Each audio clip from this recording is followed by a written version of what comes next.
We have talked about short-term cycles and long-term cycles of spirituality in our past video.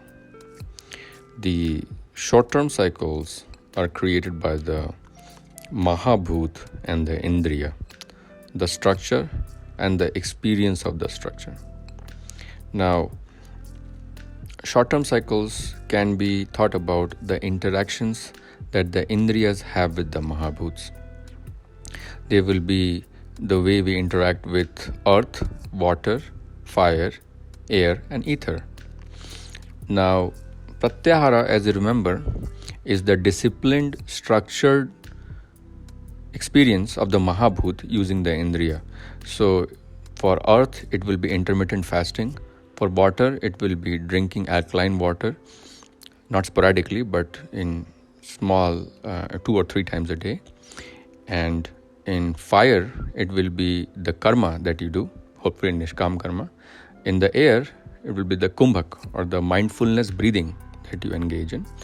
And in ether, it will be dhyan or contemplation that liquidates the vasanas.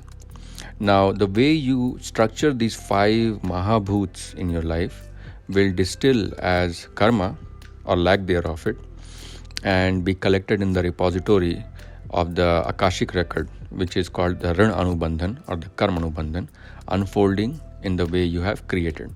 Because what is created will be destroyed. Rules of prana. What has been created will be destroyed. Rule of prana is creating cyclicity or uptrends followed by downtrends. Evolution followed by devolution or devolution followed by evolution. But there is no static nature or straight linear way in which it moves. It's not flat. Prana is not boring.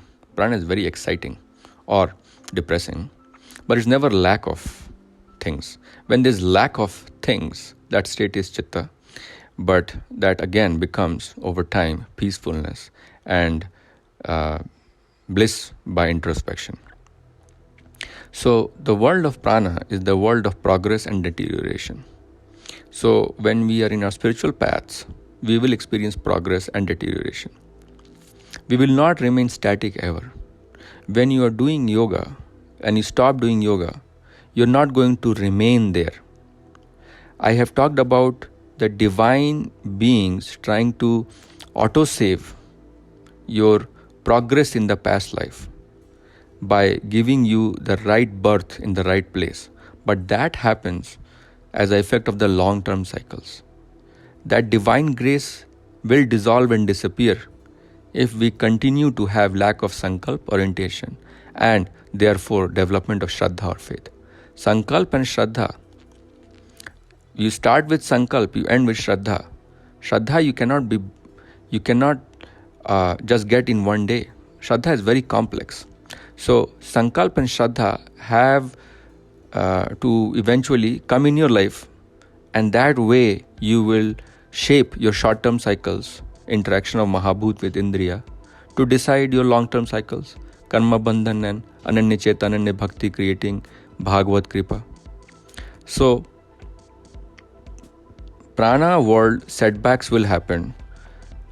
Static you will not remain. Either you will make extreme progress or you will start devolving. Because remember, when a uptrend, something that goes up, falls, changes its direction, there is a very minor state where it is changing its direction. It might seem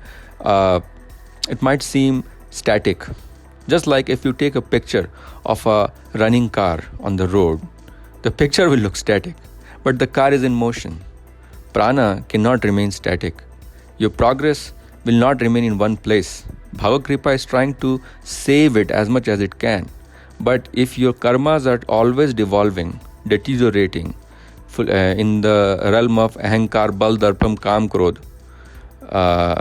kamesh, krodhesh, lust, anger, greed, then you are tied in the lower chakras. You are begging to be sinking in the lower species. And we call it karma, we call it destiny. Everything starts with intention. Awareness is born out of existence. Shiva is born out of the chitta. When you lose Shiva or super consciousness, you will slowly forget that you are chitta or existence. And then you will start looking for things around you. What does not exist tries to identify with whatever seems to be existing around it in the realm of prana. So, try to save your progress by structured pratyahara every day. Setbacks will happen because that's the way prana is trying to fight back and try to keep you in the world of Maya. Nothing wrong with that. But our natural tendency should be to understand the modus operandi of prana, which is fluctuation, variation, dynamicity, taking us feel you're top of the world, full with arrogance or ego, and then dropping us down, you are nothing. So these are very hard lessons. Our chitta is not used to subjecting to this height and then drop down on the floor. Nobody cares kind of thing. Because chitta is an innocent baby. It doesn't like all these fluctuations because it damages it. It's used to soft, sweet rides where it is happy-go-lucky and it's enjoying all the time. So it doesn't want this super heightened artificial enjoyment, which we call pleasure, or the heightened state of damage called sadness or suffering, because it is free of these heightened artificial spikes that prana creates in the realms of pleasure and misery. So my friends, try to continue working, because if you're not working in the right direction, you will work in the wrong direction. That is why we say try to keep yourself occupied all day, because once you are bored, you remember how the whole story started. Shiv Chitta became bored. Shiv Chitta became curious, what else is there? Shiv Chitta started harboring desires. And you see, boredom creates curiosity. Curiosity creates desire and wisdom. But when the desire is exceeding the wisdom, then the curiosity will take the course of prana world, the world of prakriti, maya, guna, mahabhut, indriya, man, buddhi, karma bandhan. All these things will happen. So try to auto-save your progress every day, just like God is auto-saving His Bhagavad Kripa on you. Try to structure your small cycles, because they eventually affect the higher cycles or the upper, longer cycles of karma bandhan and Bhagavad Kripa. Try to harness the powers of sankalp, intention, I will go back home. And Shraddha, faith, nothing can stop me. Belief can be broken, Shraddha only grows stronger with time. If you do yoga, pratyahar, if you do sankalp and Shraddha, then your short-term cycles are not constantly clobbered and your direction is not damaged. You will not devolve. The setbacks won't lead to deterioration. There is the tendency of prana to allure you by giving you some kind of a decoy and then trap you in the world. Just like a mouse is trapped by the cheese. In the mouse trap, we poor chittas are trapped by the alluring nature of Maya, the game of delusion, misidentification due to ego. And then you are trapped in karma bandhan. So small cell cycles have to be structured. Increase awareness in everything you're doing. Remember, if you let your guard down, prana will attack you and it will try to devolve you. It will try to damage you and keep you here, because who wants to let go of a chitta? We have got a free chitta particle in our this delusional Maya world. We will trap it here and we will try to just bounce you around forever and ever. So very important to understand this cyclical nature of prana, creating tops, temporary tops and temporary bottoms, making us feel worse when we are at the bottom, transiently make feel good pleasure at the top.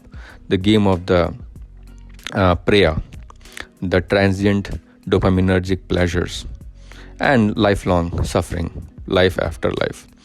So small term progress has to be constantly made to structure our small cycles so that the long cycles become free, nispriha, become free of the cravings, and less setbacks will happen, because prana will never remain static. Chitta is static. Prana is dynamic. Prana will try to trap you and sink you further and further, to the point it will want to erase off your existence into prana. Think of prana as a blind man running amok, killing everybody around him. And chitta has the eyes but is without hands. It cannot do anything. So the ability of chitta is in introspection, contemplation, discursive action. The ability of prana is action, just action. And action going up in one direction, then neutralizing it in the other direction. So the net movement is zero. So prana will vibrate. What has gone up will come down. What has come down will go up. Never trying to remain static. Chitta will always remain static. So very important to be very mindful of every small thing we do in the 5 limbs of pratyahara, so that we are allowing formation of a more uniform small cycle, which is going to affect the long-term cycle. The long-term cycle is what determines whether you are reincarnated due to karma bandhan or you burn off all your karmas to become gunatit and go in the realm of moksha, go in the realm of Shiva in the Shivchit, and be freed from the Mayik world of prana. Make small progress every day. If progress are not made, accept the feedbacks and try to go back and initiate your bhakti yoga. Start chanting again, turn on the music again. Dhyan yoga, take big breaths and do some kumbhak. And nishkam yoga, doing yagyadan and tap, the sacrifice, austerity, philanthropies. That will help reinstill the pratyaharas, the intermittent fasting of the earth, the alkaline water of the water, the kumbhak of the air, nishkam karma of the fire, and dhyan of the ether. This pratyahara will reinstill the vigor in you to re-establish smoothness in the small cycle, so that the long-term cycle of karma bandhan and bhagavad kripa are well managed to burn off all the sanchit karma, not leading the formation of agami. Prarabdha will unfold. You will burn off all your karmas, become gunatit, sthit pragya, and ready for moksha when all the prarabdha has been erased. God bless you. Jai Shri Ram.